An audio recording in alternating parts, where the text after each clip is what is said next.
Hi everyone, my name is Sol, and today I want to talk to you about something that might have struck a little bit of fear into your heart. I'm talking about a nightmarish old memory titled horror movie sequels. I'm not here to sleep on the American classic films such as Paranormal Activity 5, Saw 9, Leprechauns in Space, or Piranha 3 Double D, but there are a lot of bad horror movies that get even worse sequels. And there are even more good horror movies that get really bad sequels, and whenever A Quiet Place got announced it's gonna have a sequel, I kind of just rolled my eyes.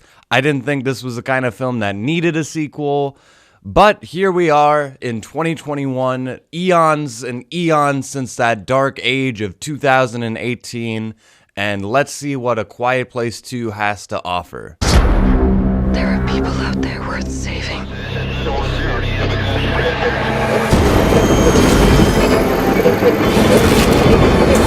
You don't know, do you?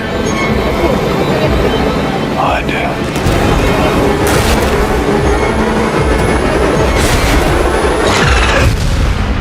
The people that are left, they're not the kind of people worth saving.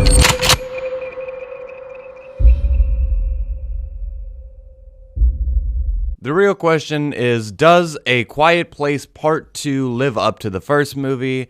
And that's a tricky question because the first movie had a very specific formula. It was like a chef's master recipe, and if you had one thing out of order, that movie probably wouldn't have worked as well as it did. The reason that movie worked is because you had Jim motherfucking Halpert at the helm of it, and he knew exactly what he was going for, and in terms of sound design and putting all the pieces together, he made that film work. And you know what? A Quiet Place Part 2 works. And you want to know why? Because it follows the exact same formula. The thing that made this film work was the main character. And no, I'm not talking about those dusty old parents, or I'm not talking about those stupid ass kids. I'm talking about the sound design, the God tier, the crispy, the bass sound design. And I know there's someone in the comments like, oh, the sound design, there's no sound half the movie. That's the goddamn point. We seamlessly follow the deaf little girl and we take it from her perspective where there is not a single sound. I have to hear all the mouth breathers in my theater and the crinkling of their candy, and I gotta hear all this. And then a moment later, it's like, bam, the entire theater is vibrating from the impact of whatever the fuck's going on. And other than that, it might as well be an identical movie on paper. The cinematography, par for the course. All the performances, they're identical. And if anything, it's even more intense than the last movie. You're gonna be squirming, you're gonna be kicking the goddamn floor. You thought stepping on a nail was bad in the first movie. Quiet Place 2 says, hold my beer. Within the first, opening act in A Quiet Place Part 2, they're playing a hopscotch through a bunch of bear traps while holding an infant child. Before I say what this movie did well, I want to get my gripes out of the way.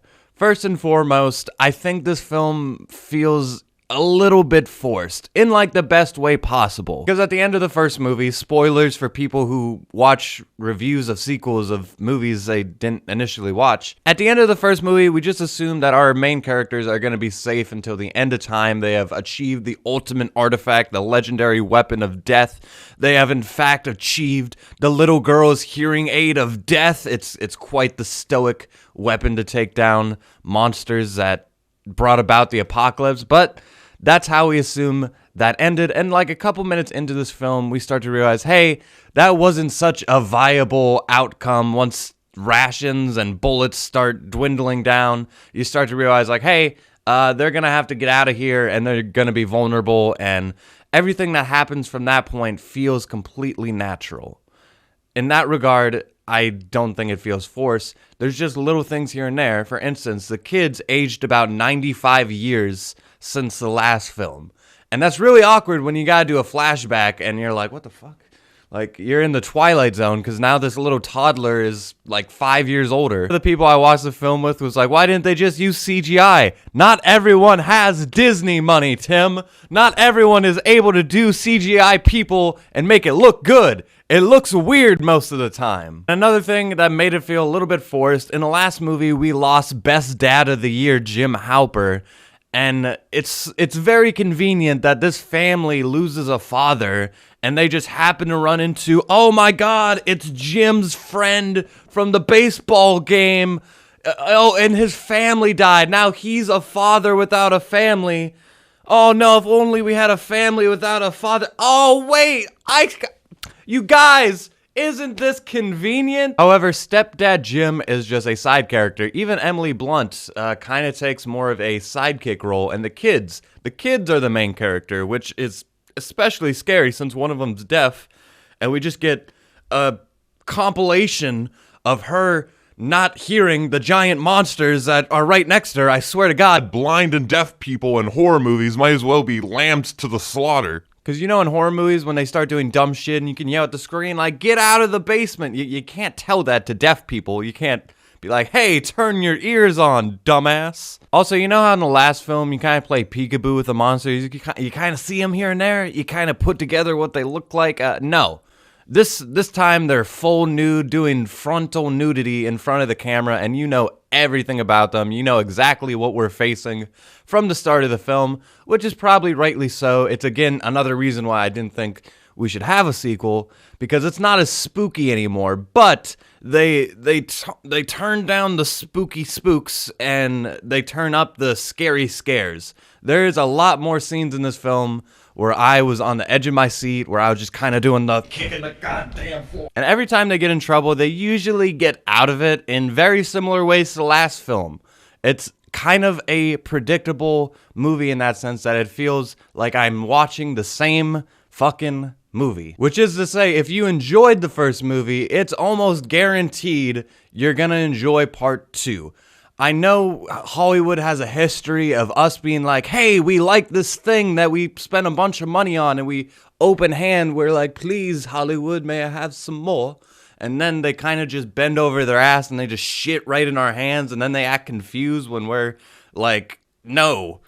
But this is one of those rare times where they kind of just cloned out the exact same thing, and you're like, okay, I will accept more. I will accept the exact same thing. Thank you. Quiet Place Part 2 is literally just a Naruto shadow clone of the first film. This is the DLC extended edition of A Quiet Place, and that's okay.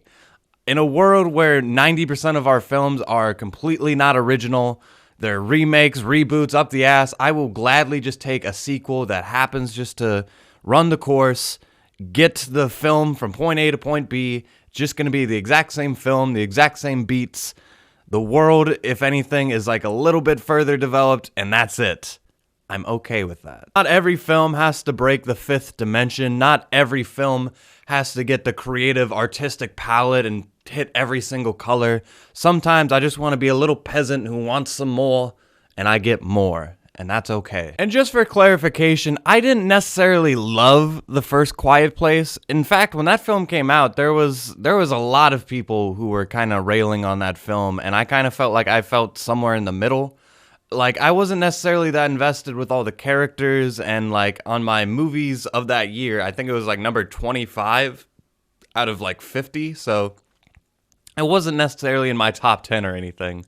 But a lot of people, there are some film snobs that actually love these films because they got a lot of really good filmy stuff. Again, the sound design is probably one of the best things you'll see in a horror film. The characters, the performance, those are all great, and those are all still here. I would recommend these two films to a horror fan in a second. Most movie fans, I think, will enjoy these films, if not love them. I just personally just don't feel that invested, and especially by the end of the film, both this film and the original, the ending is unceremoniously just stopped. And in the first film, you know, it kind of worked. In this film, especially since most of the cast isn't even around each other, they split off at one point in the movie, and like I really think we could have actually used like a big scene to kind of like reunite them and do all these different things. But the film just kind of unceremoniously ends, and this time especially, it leaves more to be desired. How do I know Emily Blunt and her son aren't like halfway bleeding out and they're gonna wander around and just stumble into a monster's nest? Like, how do I know? People tell me to use my imagination, but I got monkey brains up here. I need visual confirmation. How am I supposed to know things? But these are all just nitpicks. Go out and watch part 2 of A Quiet Place if you enjoyed part 1. Go to your local movie theater. Just stay quiet. Like, this was like the first film. Like, films have been back for a while, but this was the first time in my local theater there was actually other people there, and I actually was like looking at them and they were looking at me. Like, it wasn't just an empty theater anymore. And then I had to hear this one fucking kid in the back row like screaming. Like, how do you not know not to bring your kid to this movie? It's the exact same movie as last time. Yeah, there's gonna be loud screaming. There's gonna be giant monsters. There's gonna be that stupid ringing sound from the hearing aid. That's all in this film. Your kid made a scene because he's a kid watching A Quiet Place Part 2. Don't bring him to the theater. Even if you didn't see the first movie, the trailer shows people bleeding and dying. What more do you want? The pandemic's not even over and I'm already complaining about other people in the theater already. I'm going to give A Quiet Place Part 2 the exact same score I gave the first movie, which is a 7 out of 10. That is a strong 7 out of 10. But those are just my thoughts on A Quiet Place Part 2. Let me know your thoughts down below. And if you enjoy movies, movie reviews, I got this channel stacked with movie content. And I have another channel called Soul Show, which you can also watch. I also have a lot of links in the description to social media, Twitch. Follow me on all of that. If you just enjoy the sound of my voice, I have a whole channel full of videos. Go and watch them. I need my watch time to be bumped up, please. Anyway, thank you so much for watching as always, guys. And until next time with that, I leave you.